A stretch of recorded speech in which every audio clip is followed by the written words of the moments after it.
কি? এরা এরা কারা? আমি কিছু বুঝতে পারছি না। সেটাই দেখা হচ্ছে শ্রী। ঘটনাটা খুব মারাত্মক। আমাদের কপাল খুব ভালো, ভগবানের কৃপায় ঝুমুর এই যাত্রায় বেঁচে গেছে। অভি, অভি, আমি কিচ্ছু শুনতে চাই না, কিচ্ছু না। তুমি যেভাবেই হোক আবিরদের নিয়ে এক্ষুনি বাড়িতে এসো। শ্রী, শ্রী, আমার তোমাকে কিছু কথা বলার আছে। ভাইয়ের ব্যাপারে যদি কিছু বলার থাকে তাহলে তুমি ভাইকে বলো। ওর যা বলার ও যেন বাড়িতে এসে বলে, নাহলে ঝুমুর কোথায় থাকবে? আমি কিচ্ছু শুনতে চাই না অভি। যেভাবেই হোক তুমি ওদেরকে এক্ষুনি বাড়িতে নিয়ে এসো, দরকার হলে জোর করে নিয়ে এসো।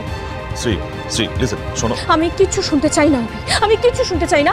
আবিরকে বলো ঝুমুরকে নিয়ে যেন এক্ষুনি বাড়িতে আসে। বাড়িতে এলে সবাইকে ফেস করলে এমনি সবকিছু ঠিক হয়ে যাবে। মম রাগের মাথায় কি বলতে কি বলেছে, মমের কথা ধরে বসে থাকলে চলবে বলো? তুমি একটু প্লিজ আবিরকে বোঝাও, মায়ের কথা যেন সিরিয়াসলি না নেয়।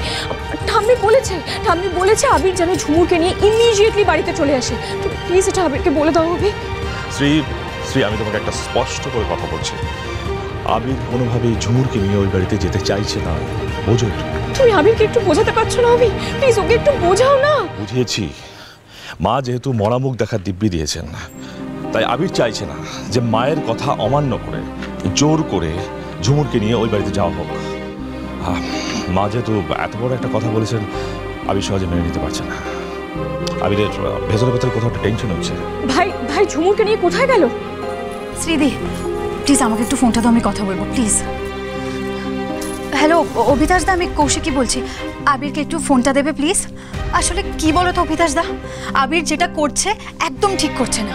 কাকিমণির কথায় অভিমান করে ও যদি আলাদা থাকার কথা ভেবে থাকে তাহলে ও ভুল করছে। এতে তো পরিবারের আরো বদনাম হবে, সবাই তো সুযোগ পেয়ে যাবে আরো আরো নিন্দে করার। এটা আবির বুঝতে পারছে না। কৌশিকী, আমি আবিরকে বুঝিয়ে বলবো, আবিরকে সবটা বলবো, কিন্তু আবিরকে এই মুহূর্তে ফোন দেওয়া সম্ভব নয়। আচ্ছা অভিতাস দা, তুমি একটু আবিরকে বলো, ও যদি ঝুমুরকে বাড়িতে নাই আনতে চায় না আনুক, কিন্তু ঝুমুরকে বাড়ির বাইরে কোথাও একটা ওয়েট করতে বলে ও একা এসে অ্যাটলিস্ট আমাদের সাথে কথা বলুক। আবির নিজে সিদ্ধান্ত নিয়ে যেটা করতে চাইছে ও কিন্তু বুঝতে পারছে না, এতে সবার খারাপ হবে। তাই প্লিজ আমি একটু ওর সাথে কথা বলতে চাই। প্লিজ ওকে একটু ফোনটা দাও অভিতাস দা, প্লিজ। কৌশিকী, পসিবল নয়, তোমাকে বললাম তো। আর তাছাড়া আবির এখন এখানে নেই। আমি থানার বাইরে একটা জায়গায় রয়েছি। আবির কোথাও একটা ঘর দেখতে গেছে, আর আমাকে বলছিল যে ও ঝুমুরকে নিয়ে ডক্টরের কাছেও একবার যাবে। ঝুমুরের দায়িত্ব যেহেতু আবিরের, আবির সেটা বলছে, তাই ঝুমুরকে কোথাও ফেলে রেখে আমি যেতে চাইছি না। আর ঝুমুরকে নিয়ে ওই বাড়িতে যাওয়ার তো কোনো প্রশ্নই নেই। কৌশিকী, দাঁড়াও, আমাকে ফোনটা দাও তো, দাও। হ্যালো। হ্যাঁ, টামি বলুন। বলছি তোমরা কোথায়? আমাকে এক্ষুনি গাড়ি পাঠাও, আমি আমার দাদু ভাই আর নাত বউকে নিয়ে আসবো বাড়িতে। আমি এক্ষুনি যাবো ওদের সঙ্গে দেখা করতে। ওকে টামি, আমি আবিরকে ফোন করে দেখছি আবির কোথায় রয়েছে, তারপর আমি সমস্ত ব্যবস্থা করছি। ওকে, ঠিক আছে, আমি এখন রাখছি।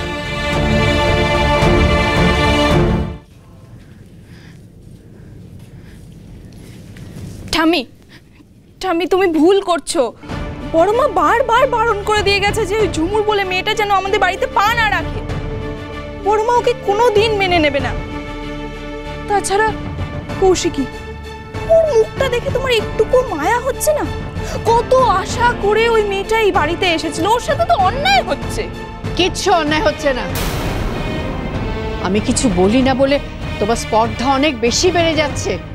তোমার কাছ থেকে আমি ন্যায় অন্যায়ের জ্ঞান নিতে যাব না। আর একটা কথা তোমাদের সবাইকে বলে দিচ্ছি, আমি যা কিছু হচ্ছে তোমাদের দাদুর ইচ্ছেতে হচ্ছে। তোমাদের দাদুর ইচ্ছে যে আমাদের আবির আর তার বউ এ বাড়িতে আসুক। আবির বাইরে কোথাও থাকবে না, বাড়ির ছেলে সে বাড়িতেই থাকবে।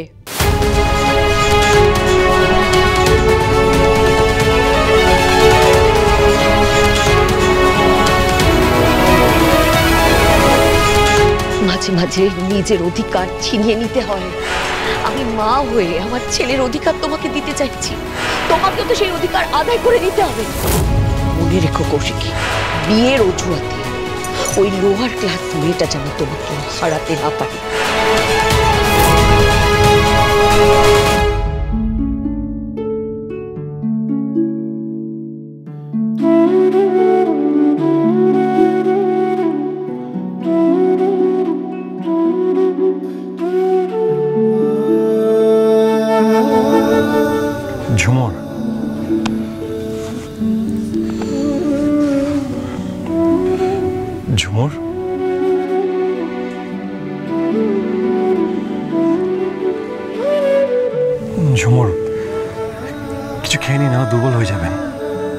উঠুন ঝুমুর।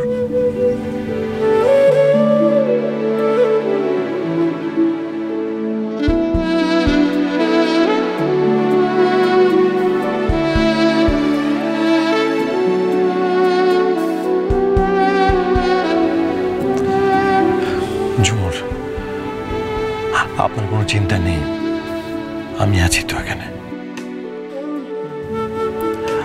আসুন, খাবারটা এবার খেয়ে নিন।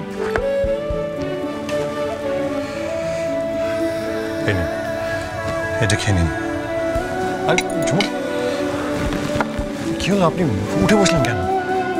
শুয়ে থাকতেন, আমি খাইয়ে দিচ্ছিলাম তো। দেখুন, আপনার রেস্ট নেওয়া দরকার, অনেক ধকল গেছে আপনার। আর ডাক্তার যে ওষুধটা দিয়েছে সেটা খেলে আপনার ঘুম ঘুম পাবে, কিন্তু তারপর দেখবেন ফ্রেশ লাগছে। তখন আমি উঠে যখন গেছেন তখন নিজে হাতে খেয়ে নিন। ধরুন। এবার কি হবে গো দাদাবাবু? মানে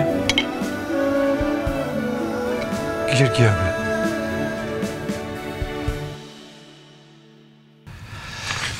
ঝুমুর ওই মহিলাদের পুলিশ অ্যারেস্ট করে নিয়ে গেছে, আপনার কোনো ভয় নেই, তাই আপনি একদম টেনশন করবেন না। না দাদাবাবু, আমি সে কথা বলছি না।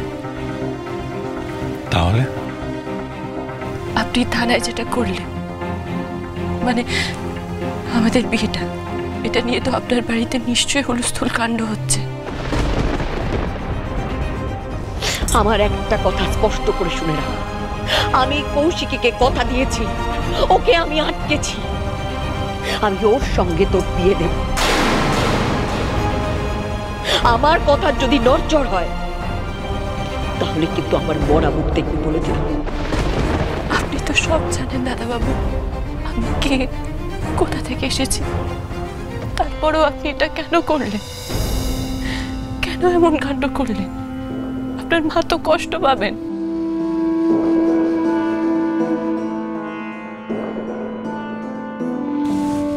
আর আপনি আমাকে এটা কোথায় নিয়ে এসেছেন? এটা কোন বাড়ি? ঝুমুর, এটা আমার এক বন্ধুর বাড়ি। এই মুহূর্তে আপনাকে বাড়িতে নিয়ে যাওয়া সম্ভব না, কারণ আসলে বাড়ির সবাই, স্পেশালি মা এই বিয়েটা মেনে নিচ্ছে না। এটাই তো স্বাভাবিক দাদাবাবু। কে আমি? আপনাদের সঙ্গে তো আমার কিচ্ছু মেলে না। কিন্তু ঝুমুর, আমি আপনাকে বিয়ে করেছি, কারণ মানায় না মানে কিচ্ছু এসে যায় না। আর এই বিয়েটা মিথ্যে হয়ে যায় না। আপনাকে বাঁচাতে বিয়ে করি বা ভালো রাখতে, কারণ যেটাই হোক বিয়েটা কিন্তু সত্যি, এখানে কোনো মিথ্যে নেই। তাই আমি আমার কর্তব্য পালন করব।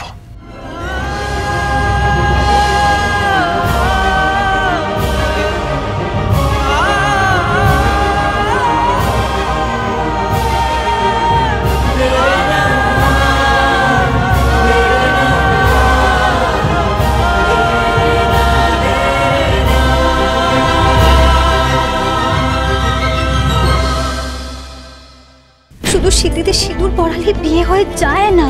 ও কিন্তু কোনো দিনও তোমাকে ভালোবাসেনি। আমি কি তোমাকে একটা কথা বলতে পারি? তাতে তোমাদের দুজনেরই মঙ্গল হবে। দাদাবাবু, যাতে মঙ্গল, আমি তাই করব। ঝুমুর, তুমি প্লিজ আবিরের থেকে অনেক দূরে কোথাও চলে যাও প্লিজ। তুমি চাইলে আমি সব ব্যবস্থা করে দিতে পারি। তাই আমি তোমাকে বিদেশে পাঠানোর সব ব্যবস্থা করছি ঝুমুর।